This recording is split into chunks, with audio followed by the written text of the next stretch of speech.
থাকে, এই হাড়টাকে এর সাথে সংলগ্ন একটা হাড্ডি খুলে নিয়ে ওই হাড্ডিটাকে ব্যবহার করে আল্লাহ তাআলা ওই হাড্ডির সাথে আদম হাওয়া আলাইহিস সালাতু ওয়াস সালামের আকৃতি তৈরি করেছেন। বলেন সুবহানাল্লাহ। তাহলে বোঝা গেল নারী আর পুরুষ আলাদা কোনো জাতি না, নারী আর পুরুষ ভিন্ন দুইটা শ্রেণী, দুইটা শ্রেণী, আর এই দুইটা শ্রেণী মিলে হলো একটা জাতি। সে জাতির নাম কি বলেন? মানব জাতি। সেই জাতির নাম কি? মানব জাতি। এই জন্য হাড় একখান খোলা মানে আমার এক অংশ কম আছে, আমার এক অংশ কম আছে। হাড় যেখানে ছিটকে পড়ছে খুলে যে ওইখান কিন্তু আমার, ওখানকার আমার, আমার যেখান ছুটে গেছে। এই কারণেই এত মহব্বত, এই কারণে কি বলেন এত মহব্বত, এই কারণেই এত মহব্বত। আল্লাহ তাআলা বলেন হুন্না লিবাসুল লাকুম ওয়া আনতুম লিবাসুল লাহুম, তোমরা হলে নারীদেরকে আল্লাহ তাআলা বলতেছেন হুন্না লিবাসুল লাকুম, পুরুষদেরকে বলতেছেন নারীরা হলো তোমাদের পোশাক। ওয়া আনতুম লিবাসুল লাকুম, তোমরা হলে নারীদের পোশাক। আচ্ছা, পোশাক ছাড়া কেউ রে ভালো লাগে? সব পোশাক টোশাক খুলে যদি সব হাঁটা শুরু করে কোটিপতি রাখি, বলেন খুব ভালো লাগবে না? পোশাক ছাড়া সৌন্দর্য আসে না, পোশাক ছাড়া কি আসে না? সৌন্দর্য আসে না। আরে গরু ছাগলেরও তো একটা প্রাকৃতিক পোশাক আছে, ওকে এত খারাপ দেখা যায় না। মানুষ যদি পোশাক খুলে ফেলে মানুষকে যত খারাপ দেখা যায়, গরু ছাগলকে কি ওরকম খারাপ দেখা যায়? গরু ছাগল যে উলঙ্গ এটা বোঝাই যায় না, কি বলেন ঠিক না বেঠিক? আল্লাহ তাআলা এমন ভাবেই তাদেরকে সৃষ্টি করেছেন।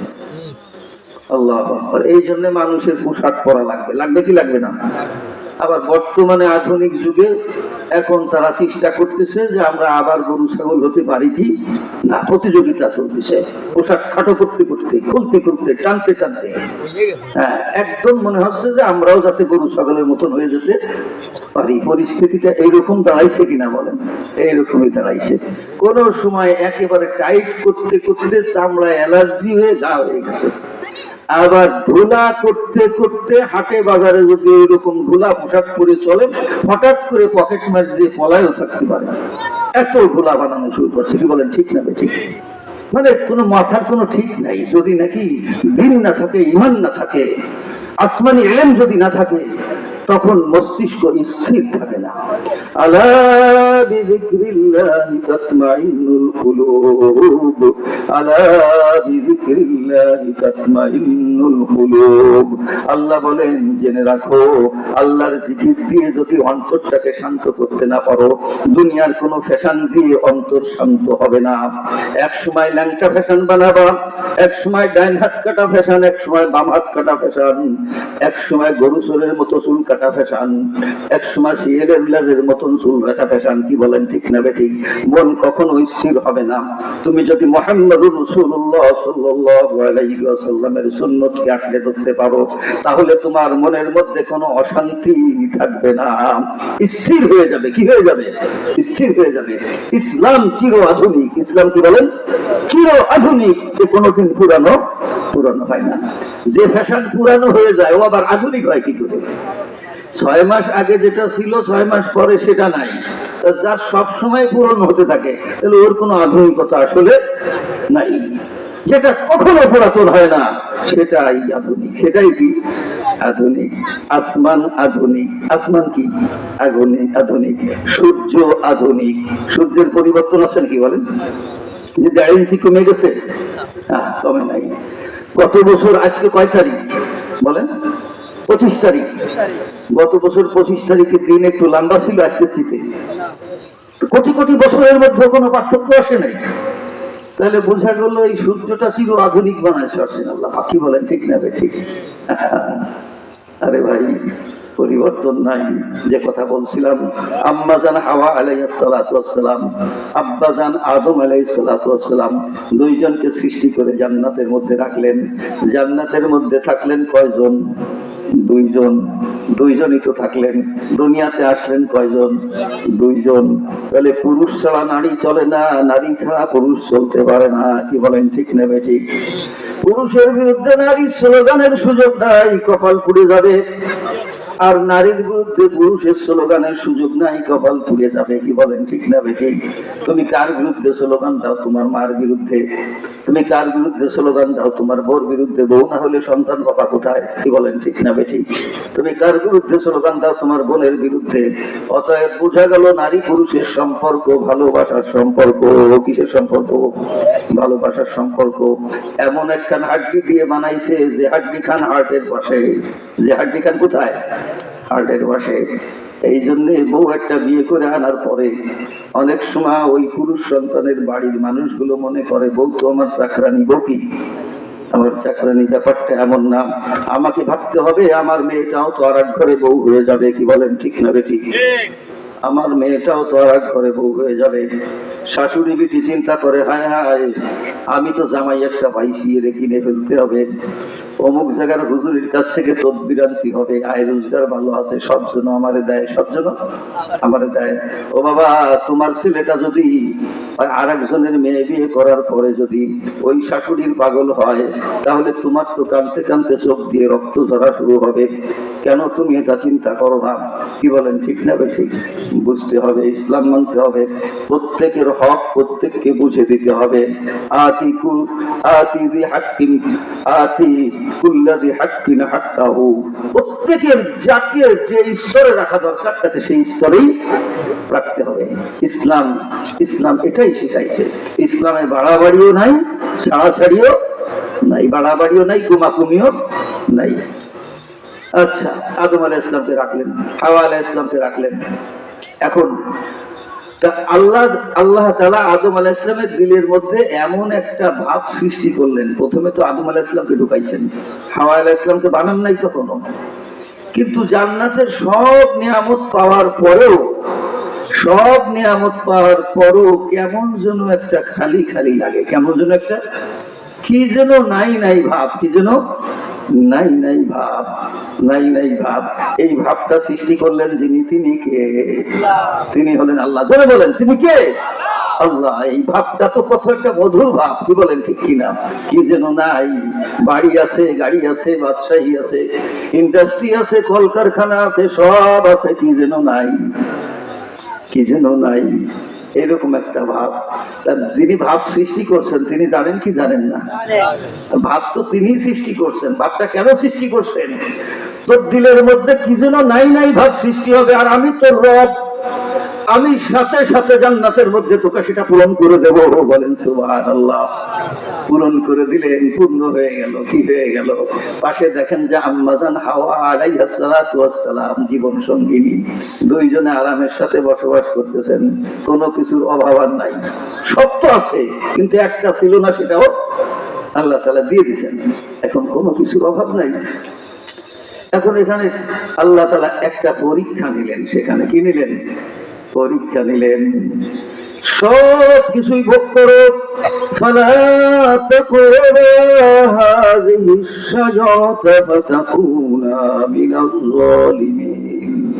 সব ভোগ করো, কিন্তু এই যে কয়টা গাছ দেখছো নাকি এই পাশের বাগান, এই গাছের কাছেও যাবা না, এই গাছের কাছেও যাবা না, ওই গাছের ফল খাওয়া তো দূরের কথা, ওই গাছের কাছেও যাবা না। যে বিষয়ের মধ্যে মানুষের ধ্বংস আছে, ক্ষতি আছে, সেটার থেকে বাঁচানোর জন্য ইসলামের পদ্ধতি হলো আগুনের মধ্যে পড়বা না।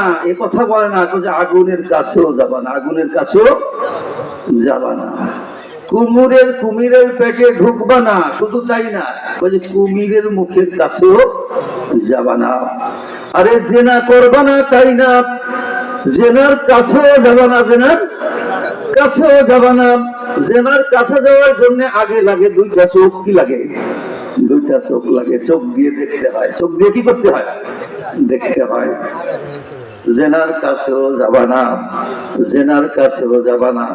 এখন আল্লাহ তাআলা বললেন ওই ফল, ওই গাছের কাছেও যাবা না, ওই গাছের কাছেও যাবা না। ওই গাছের কাছেও যাবে না, কিন্তু শয়তান ধোঁকা দিয়ে দিল। শয়তান কি করলো? ধোঁকা দিয়ে দিল। সংক্ষেপে বলতেছি, শয়তান যখন ধোঁকা দিয়ে দিল, শয়তান ধোঁকা দেওয়ার পরে শয়তানের ধোঁকায় পড়ে ওই গাছের ফল খেয়ে ফেললো। ওই গাছের ফল খাওয়ার পরে ওই গাছের ফলের মধ্যে এমন একটা অ্যাকশন আছে, এমন একটা রিয়াকশন আছে, যার কারণে জান্নাতের মধ্যে আল্লাহ তাআলা আদম আলাইহিস সালাম এবং হাওয়া আলাইহিস সালাতু ওয়াস সালামকে কি দিয়েছিলেন? পোশাক দিয়েছিলেন। কি দিয়েছিলেন? পোশাক দিয়েছিলেন। কেমন পোশাক? আমাদের ফ্যাক্টরিতে বানানো পোশাক, পলিস্টার, পেট্রোল না, জান্নাতি পোশাক। কি পোশাক? জান্নাতি পোশাক। হাদিস শরীফের মধ্যে আসছে, জান্নাতের মেয়েরা যে রুমালখানা ব্যবহার করবে, যে রুমালটা ব্যবহার করবে, এই সমগ্র জগতের সমস্ত সম্পদকে 7 বার বিক্রি করলে ওই রুমালের দাম হবে না, এত দাম। সুবহানাল্লাহ বলবেন না? একটু আসতে বলেন সুবহানাল্লাহ। তাহলে জান্নাতি পোশাক পরিয়ে দিলেন। শয়তানের অভিজ্ঞতা আছে, আল্লাহ তাআলা ওই জ্ঞান তাকে আগেই দিয়েছিলেন। শয়তান চিন্তা করলো কি, যে জান্নাতের মধ্যে কেউ উলঙ্গ হয়ে থাকতেও পারে না, উলঙ্গ অবস্থায় ঢুকতেও পারে না। উলঙ্গ হয়ে থাকতেও পারে না, উলঙ্গ অবস্থায় ঢুকতেও পারে না। জান্নাতে কেউ বুড়ো থাকতেও পারে না, বুড়িও থাকতে পারে না, আর বুড়ো বুড়ি অবস্থায় ঢুকতেও পারে না। কি বলেন, ঠিক না ঠিক? সুবহানাল্লাহ, সুবহানাল্লাহ, আল্লাহু আকবার। এখন জান্নাতে ঢুকাইছে, এখন জান্নাত থেকে বের করতে হবে। শয়তানের চক্রান্ত কি? জান্নাত থেকে বের করতে হবে।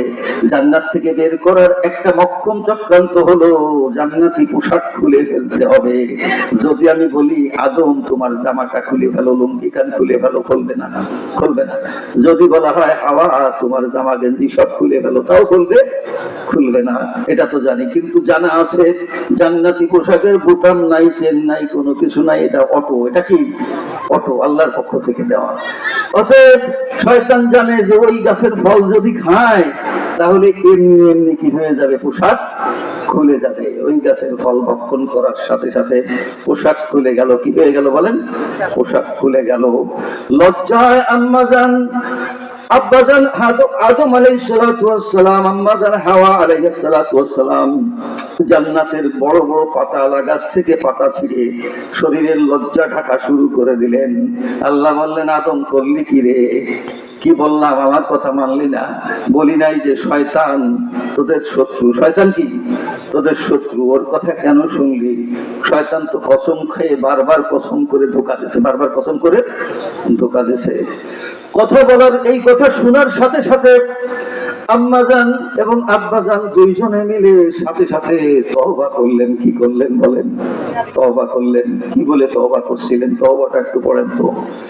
ربنا ظلمنا أنفسنا وإن لم تغفر لنا وترحمنا لنكونن من الخاسرين। তওবা করলেন, তওবা কবুল হয়ে গেল। শয়তান আল্লাহর হুকুম অমান্য করলো, কিন্তু তওবা করলো না। শয়তান আল্লাহর হুকুম অমান্য করলো, কিন্তু তওবা করলো না। আদম আলাইহিস সালাম ভুল করলেন, শয়তানও ভুল করলো। শয়তান ভুল করে অহংকার করলো, তওবা করলো না। আর আদম আলাইহিস সালাম, হাওয়া আলাইহিস সালাম ভুল করে অহংকার করলেন না, লুকিয়ে পড়লেন আল্লাহর কুদরতি পায়ের উপরে আর তওবা করলেন। তওবা কবুল হয়ে গেল, মাফ হয়ে গেল। বলেন সুবহানাল্লাহ, মাফ হয়ে গেল। এখন তো দুনিয়াতে পাঠানো তো আল্লাহ পাকের আগের সিদ্ধান্ত না নতুন সিদ্ধান্ত? কোনটা? পুরাতন সিদ্ধান্ত। আল্লাহ পাকের সব সিদ্ধান্ত অনাদি। এটা দর্শন শাস্ত্রের বিষয়। আল্লাহ পাকের সমস্ত সিদ্ধান্ত কি? অনাদি। নতুন কোন সিদ্ধান্ত নেওয়া লাগে না, সব আগেই হয়ে আছে সিদ্ধান্ত। এখন আসতে হবে দুনিয়াতে। আল্লাহ তাআলা বললেন, কুলনা হাবিতু মিনহা জামিআ, তোমরা সবাই মিলে, আদম হে হাওয়া গোষ্ঠী শুদ্ধ সব দুনিয়ায় নেমে চলে যাও। তওবা কবুল হয়েছে, কিন্তু দুনিয়ায় যাওয়াই লাগবে, জান্নাতে এখন আর থাকা যাবে না। যেহেতু পোশাক খুলে গেছে, আমার পরানো পোশাক খুলে গেছে, আর থাকা যাবে না। এখন এখানে একটা বিষয় শিখতে হবে। শয়তানের সর্বপ্রথম চক্রান্ত ছিল পোশাক খোলা। খুব ভালো করে বলছেন, শয়তানের সর্বপ্রথম চক্রান্ত কি ছিল? পোশাক খোলা। সারা পৃথিবীতে এখন পোশাক খোলার চক্রান্ত চলছে। চক্রান্ত কাদের বলেন? শয়তানের এবং শয়তানের এজেন্টদের। কাদের? শয়তানের এবং শয়তানের এজেন্টদের। এই শয়তান এবং শয়তানের এজেন্টদের চক্রান্তে আজ মুসলমানরাও পড়ে গেছে। অন্য জাতির কথা বাদই দিলাম, তাদের কাছে কোরআন নাই, তাদের কাছে সুন্নাহ নাই, তাদের কাছে নবীর আদর্শ নাই, তাদের সামনে আম্মা জান আয়েশা নাই, তাদের সামনে মা ফাতেমা রাদিয়াল্লাহু তাআলা আনহা নাই। কিন্তু তারা যদি ভুল করে মেনে নেওয়া যায়, আজকে মুসলমানের মায়েরাও পোশাক খুলে ফেলতেছে। কি বলেন, ঠিক না বেঠিক? চিনা যায় না যে তারা কি মুসলমান না অমুসলমান। কি বলে? নর্তকীর পোশাক পরে, নর্তকীর পোশাক পরে। 40 বছর আগে সিনেমা হলে যারা নাচতো তারাও এই পোশাক পরে নাই, যে পোশাক পরে আজকে যুবতী মেয়ে তার বাপের সামনে দাঁড়ায়। কি ঠিক ভুল বললাম না ঠিক বললাম? কথা বলেন। 40 বছর আগে সিনেমা হলের নর্তকী এই পোশাক পরে নাই দর্শকদের সামনে, যে পোশাক আজকে একটা মুসলিম মেয়ে পরে তার বাপের সামনে দাঁড়ায়, তার ভাইয়ের সামনে দাঁড়ায়। আল্লাহ, 10 টাকার মুরব্বী বলেন, ওই ছোট্ট বাচ্চা মেয়েটা তো নিষ্পাপ দুনিয়াতে আসছিল। কি বলেন, ঠিক না বেঠিক? তাকে 7 বছর 8 বছর পর্যন্ত ল্যাংটা করে রাখতে রাখতে জাঙ্গে পড়াতে পড়াতে 9 বছর পর্যন্ত জাঙ্গে পড়াইছে। তারপরে আর তার লজ্জা বলে কোনো অনুভূতি নাই। কি বলেন, ঠিক না বেঠিক? হায় হায় হায় হায়, ইসলামী পোশাক তো পরানো হয় নাই, ইসলামী পোশাক পরানো হয় নাই। কলিজার টুকরা মেয়েটাকে তাকে জাহান্নামের খড়ি বানায় দেওয়া হয়েছে। আমি আপনি শুধু একা একা তসবিহ টিপলেই তো হবে না, অবশ্যই তসবিহ টিপবো, অবশ্যই বড় গুণ বড় সওয়াবের কাজ।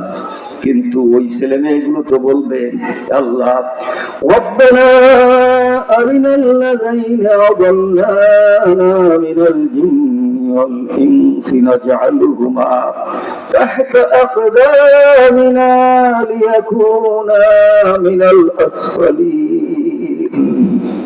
যখন আমার আপনার সন্তানগুলো যখন জাহান্নামে যাবে, তাদের উদ্দেশ্যে যখন জাহান্নামের ফয়সালা হয়ে যাবে যে মেয়েটার ব্যাপারে, কোন মুসলিম ঘরের মেয়ে, ওই মেয়েটা বলবে যে আল্লাহ, আমার যে অভিভাবক অভিভাবিকা ছিলেন, আমার দায়িত্বশীল যারা ছিলেন, তাদেরকে একটু এনে দেন। আজকে তো কোনো আপিল মঞ্জুর হবে না, তবে আমি তো জাহান্নামে যাব, তবে আমার আব্বা আম্মা, আমার গার্জিয়ান গুলোকে, আমার স্বামীটাকে আনেন, আমার বাপ ছিল না বড় ভাইটাকে আনেন, আমার মা বাপ ছিল মা বাপকে আনেন, ওদেরকে আমার পায়ের নিচে রাখেন, একটু পাড়া দিতে দিতে জাহান্নামের মধ্যে লাভ দেবো।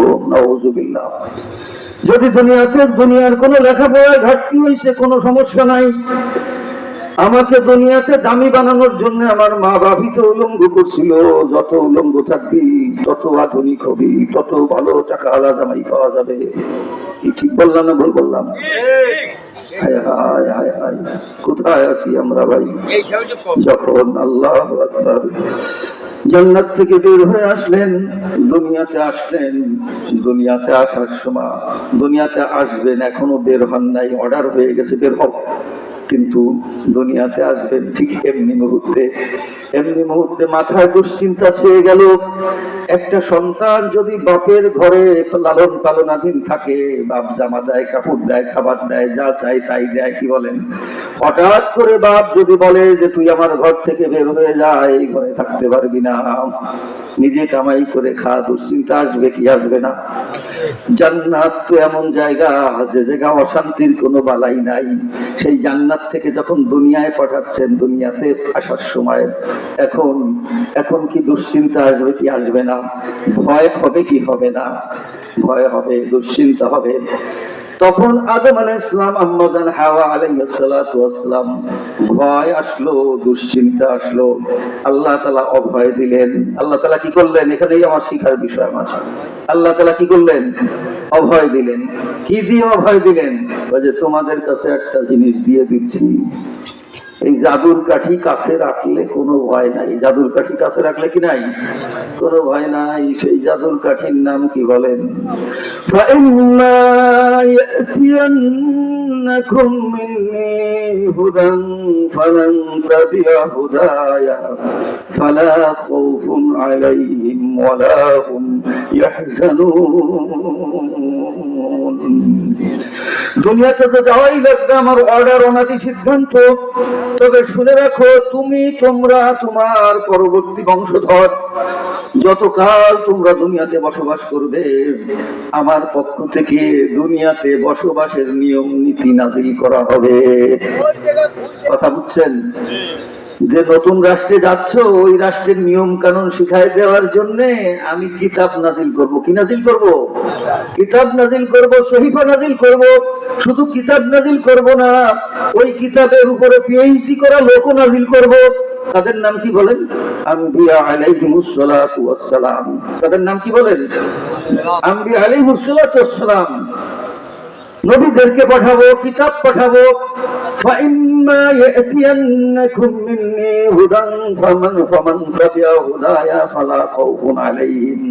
যারা নাকি এই হেদায়েত মেনে চলবে, কোরআন মেনে চলবে, সুন্নাহ মেনে চলবে, ফালা খাউফুন আলাইহিম ওয়ালা হুম ইয়াহজানুন। তাদের কোনো ভয়ও নাই, দুশ্চিন্তাও নাই। দুনিয়ায় ওই রাষ্ট্রে একটা সংক্ষিপ্ত সফর দিয়েই আবার চিরস্থায়ী রাষ্ট্র জান্নাতে চলে আসবে। বলেন সুবহানাল্লাহ। আর ভয় নাই। সুবহানাল্লাহ। তাহলে কি লাগবে? দুনিয়াতে এখনো আসি নাই, আসার অর্ডার হয়ে গেছে। তখন আমাদের কাছে কিসের ঘোষণা দিয়েছেন আল্লাহ তাআলা? দ্বীনের ঘোষণা দিয়েছেন। কিসের? দ্বীন মানে ইসলামের। কিসের? ইসলামের। তার অর্থ হলো এই, দুনিয়াতে আসার আগেই আমাকে বলে দেওয়া হয়েছে তোমাকে দুনিয়াতে পাঠানোর উদ্দেশ্য নাচ গান করা না। দুনিয়াতে পাঠানোর উদ্দেশ্য দুনিয়াতে তোমার আশা পূর্ণ করা না। দুনিয়াতে পাঠানোর উদ্দেশ্য হলো দিন অনুযায়ী দুনিয়ার ওই সংক্ষিপ্ত জীবনটাকে অতিবাহিত করা। দুনিয়াতে যদি পাঠানোর উদ্দেশ্য হতো দুনিয়া ভোগ করা, তাহলে দুনিয়াতে তোমার চুলও পাকতো না, দাঁতও নড়তো না, তোমার চোখে ক্যাতরও হতো না, তোমার যৌবনে ভাটাও পড়তো না, মৃত্যুও আসতো না। অতএব দুনিয়াতে তো চিরদিন থাকা যায় না। প্রথমেই তো বলছিলাম, মনে আছে? অতএব দুনিয়াতে পাঠানোর উদ্দেশ্য নাচ গান করা না, খাও দাও ফুর্তি করা না, ভালো থাকা ভালো করা, এটা আসল উদ্দেশ্য না। উদ্দেশ্য যে অবস্থাতেই দুনিয়াতে থাকি আমার থেকে যেন দিন ছুটে না যায়। আমার থেকে যেন কি ছুটে না যায়? দিন ছুটে না যায়, ইসলাম ছুটে না যায়। ইয়া আইয়ুহাল্লাযীনা আমানু তাকুল্লাহা হাক্কা তুকাতিহি ওয়া লা তামুতুন্না ইল্লা ওয়া আনতুম মুসলিমুন। তোমার মৃত্যু যেন না হয়, মুসলমান হিসাবে ছাড়া যেন তোমার মরণ যেন না হয়। তোমার নেতাগিরি ছুটে যায় যাক, কিন্তু তোমার ইসলাম যেন না ছোটে। তোমার মাতুব বাড়ি ছোটে ছুটুক, তোমার ইসলাম যেন না ছোটে। তোমার বাড়ি ছোটে ছুটুক, তোমার গাড়ি ছোটে ছুটুক, কিন্তু ইসলাম যেন না ছোটে। তোমার বাড়ি গাড়ি যতই ধরে রাখার চেষ্টা করো, যতই যৌবনটাকে ভোগ করার চেষ্টা করো না কেন, যৌবন চিরদিন ধরে রাখতে পারবে না, বাড়ি গাড়িও ঠিক রাখতে পারবে না। আমি ছুটাই দেব। দুনিয়া এমন ভাবে বানাইছি, এমনি ছুটে যাবে। কি হবে? অটো ছুটে যাবে। হ্যাঁ হ্যাঁ। অর্থাৎ তুমি কি করো? ইসলামকে ধরে রাখো। ইসলামকে ধরে না রাখলে তোমার ইসলাম ছুটে যাবে। ইসলাম কি হয়ে যাবে? ইসলাম যদি ছুটে যায় আর এই অবস্থায় যদি মৃত্যু হয়, তাহলে জাহান্নাম ছাড়া কোনো উপায় থাকবে না, নারী হোক আর পুরুষ হোক। ওই যে বলছিলাম সবচেয়ে দামি সৃষ্টি কি বলেন? সবচেয়ে দামি, সবচেয়ে উপকারী সৃষ্টি হলো নারী। সবচেয়ে উপকারী সৃষ্টি কি? নারী। দেখেন ইসলাম কত সুন্দর করে বলে দিয়েছে। একজন মুফতি সাহেব, ওনার কাছে অনেক কিছুই আছে, কিন্তু একজন নেককার নারী নাই। তাহলে সবচেয়ে উপকারী জিনিস থেকে তিনি বঞ্চিত। কি বলেন? ঠিক না ভাই? ঠিক। একজন রাষ্ট্রপতি, ওনার কাছে অনেক সম্পদ আছে, কিন্তু নেককার নারী নাই। তাহলে আল্লাহর ঘোষণা অনুযায়ী, আল্লাহ রাসূলের ঘোষণা অনুযায়ী তার রাষ্ট্রপতির পদে পেয়ে সে যতটা শান্তি পাবে, তার চেয়ে বেশি শান্তি পাবে একটা নেককার নারী দিয়ে। কি বলেন? ঠিক না ভাই? ঠিক। তাহলে বোঝা গেল যে একজন নেককার নারীর দাম একজন পুরুষের কাছে তার রাষ্ট্রীয় ক্ষমতার চেয়েও বেশি। সুবহানাল্লাহ। মা বোনদেরকে এত দামি করে আল্লাহ তাআলা সৃষ্টি করেছেন, সেই মা বোনরা দাম বাড়ানোর চেষ্টা করতেছে নর্তকীদের অনুসরণ করে। বলেন নাউযুবিল্লাহ। অন্য হাদিসের মধ্যে আল্লাহর হাবিব সাল্লাল্লাহু আলাইহি ওয়াসাল্লাম বলেন, উলামায়ে কেরাম মঞ্চে এসে বসলে ভালো হয়। অন্য হাদিসের মধ্যে আল্লাহর নবী সাল্লাল্লাহু আলাইহি ওয়াসাল্লাম বলেন, মাসতাফাদাল মুমিনু বাদা তাকওয়াল্লাহি খায়রাল লাহু মিন মারআতিস সালিহা। দুনিয়ার বুকে তাকওয়ার চেয়ে একজন মুমিনের কাছে আর কোনো বড় সম্পদ নাই। একজন মুমিনের সবচেয়ে বড় সম্পদ কি বলেন? তাকওয়া। তাকওয়া হাসিল করার পরে 2 নম্বর সম্পত্তি হলো নেককার স্ত্রী। বলেন সুবহানাল্লাহ। আরে তাকওয়ার সাথে তো কোনো কিছুরই তুলনা নাই। তাকওয়ার সম্পর্ক তো সরাসরি আল্লাহর সাথে। কি বলেন, ঠিক না বেঠিক? তাহলে এই তাকওয়া হাসিল করার পরে সবচেয়ে দামি সম্পদ, সবচেয়ে উপকারী হলো কি? একজন নেককার স্ত্রী। এই কথা যে পুরুষের দিলের মধ্যে আছে, সে তার স্ত্রীকে ভালো না বেশে পারবে? শর্ত কি? নেককার স্ত্রী। নেককার স্ত্রী তো নাকি নেককার কারা? যারা পুরুষের মতো প্যান্ট পরে ঘোরে তারা। হাদিস শরীফের মধ্যে আসছে, আল মুতাশাব্বিহাতি বির-রিজালি মিনান নিসা ওয়াল মুতাশাব্বিহিনা বিন-নিসাই মিনার রিজাল। আল্লাহ তাআলার লানত, আল্লাহ তাআলার অভিশাপ, আল্লাহ তাআলার গজব ওই নারীর উপরে যে পুরুষের অনুসরণ করে। বলেন নাউযুবিল্লাহ। চুল রাখে পুরুষের মতো, হাঁটে পুরুষের মতো, পোশাক পরে পুরুষের মতো। কি বলেন? কি করতেছে না বর্তমানে? এই হাদিসটা কি নতুন না 1500 বছর আগে? 1500 বছর আগের। সেট হচ্ছে কখন? 1500 বছর পরে। লানাল্লাহুল মুতাশাব্বিহাতি বির-রিজালি মিনান নিসা।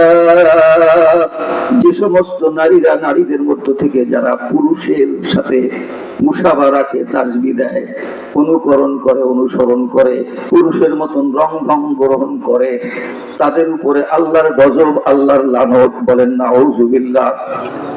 যে সমস্ত পুরুষরা নারীদের মতো চলার চেষ্টা করে, নারীদের মতন, নারীদের পোশাকের নকল, নারীদের চুলের নকল, নারীদের সবকিছুর নকল করে। দেখেন না আজকাল ছেলেরাও কিন্তু বালা পরে। ছেলেরাও কি করে? বালা পরে। ভালো মতন পর। আল্লাহ তাআলা জান্নাতের মধ্যে পুরুষদেরকে কঙ্কন পরাবেন, বালা পরাবেন। দুনিয়াতে যে সমস্ত পুরুষরা দাড়ি রাখবে, জান্নাতের মধ্যে ওই সমস্ত পুরুষদেরকে বড় চমৎকার ধরনের কালো গোপ দিবেন, মোষ। দাড়ি থাকবে না। বলেন সুবহানাল্লাহ। আল্লাহু আকবার। আর দুনিয়াতে যদি জান্নাতের নকল করতে চাও ওইরকম, ওই নকল করলে আল্লাহর সাথে পাল্লা দাও যদি, তাহলে পাল্লা দিয়ে পারা যাবে না। কোথায় যাওয়া লাগবে? জাহান্নামে যাওয়া লাগবে। কোথায় যাওয়া লাগবে? জাহান্নামে যাওয়া লাগবে। এই জন্য আমার মা ও বোনেরা খুব সাবধান। কত দামি। এখন সেই নেককার নারী কারা, তাদের সম্পর্ক আল্লাহ নবী সাল্লাল্লাহু আলাইহি ওয়াসাল্লাম বলে দিলেন। তারা কি? যখন ওই নারী হলো নেককার, তার 1 নম্বর গুণ হলো আইনা আমারাহা আতাআতুহু। যদি তার স্বামী তাকে কোনো বিষয়ের আদেশ করে, কি করে? স্বামী আদেশ করে। কি আদেশ করলো? বহুদিন পরে আমার অনেক বাল্য বন্ধু ইঞ্জিনিয়ার সাহেব আসছে, অনেক দিন যাবত লন্ডনে আছে, তুমি যাও, তুমি মিনি স্কার্টটা পরো, একটা সুস পায়জামা পরো বা গেঞ্জির একটা পায়জামা পরো, স্কিন পরো, আর একটা গেঞ্জি গায়ে দাও, আর তাকে যে খুব সুন্দর করে আপ্যায়ন করো। এরকম অর্ডার নাকি? বলেন নাউযুবিল্লাহ। এইরকম অর্ডার দিলে মানা যাবে না। শরীয়তের সীমার মধ্যে থেকে যে অর্ডার দিবে, যে আদেশ দিবে, সেই আদেশ সে মানার জন্য সাথে সাথে প্রস্তুত হয়ে যায়। কে? নেককার নারী। কে? নেককার নারী, জান্নাতি নারী, যে নারী জান্নাতে যাবে। তার 1 নম্বর গুণ। আর কি করে? যদি নাকি কোন পুরুষ তার স্ত্রীর দিকে নজর দেয়, দৃষ্টি দিলেই ওই পুরুষের দিলটা জুড়িয়ে যায়। বলেন সুবহানাল্লাহ। ওই রমণী এমন অবস্থায় থাকে, তার মনের অবস্থা, তার মুখের অবস্থা এমন থাকে, তার চেহারার অবস্থা এমন থাকে, হাসি খুশি থাকে, মুখ পোড়ায় থাকে না, সামটি মেরে আর একদিক তাকায় না। কি বলেন ঠিক না বেঠিক? এমন ভাবে থাকে যে পুরুষ তার স্ত্রীর দিকে তাকালে তার দিলটা জুড়ায় যায়। এই দৃষ্টি তাকে আনন্দ দেয়। এই দৃষ্টি কি দেয়? তাকে আনন্দ দেয়। তখন ওই পুরুষ আর ভিন্ন নারীর দিকে তাকানোর সুযোগ পায় না, দিলটা তার স্ত্রীকে দেখেই ভরে যায়। কি বলেন ঠিক না বেঠিক? এই হলো নেককার নারীর 2 নম্বর গুণ। 3 নম্বর গুণ হলো ওয়াইন আকসামা আলাইহা আদাওয়াতুহু, যদি কোনো কিছু করা না করার ব্যাপারে যদি কসম খায়, তাহলে তাকে কসমের কাফারা দিতে হয় না, কসম মুক্ত করে দেয়। বলেন সুবহানাল্লাহ। কসমের কাফারা দিতে হয় না, কসম মুক্ত করে দেয়। কথা শেষ। আচ্ছা, কসমের কাফারা দেওয়া লাগে না। তার মানে কি? স্বামী বলছে কি যে খবরদার, আমি বললাম, আল্লাহর কসম দিয়ে বলতেছি,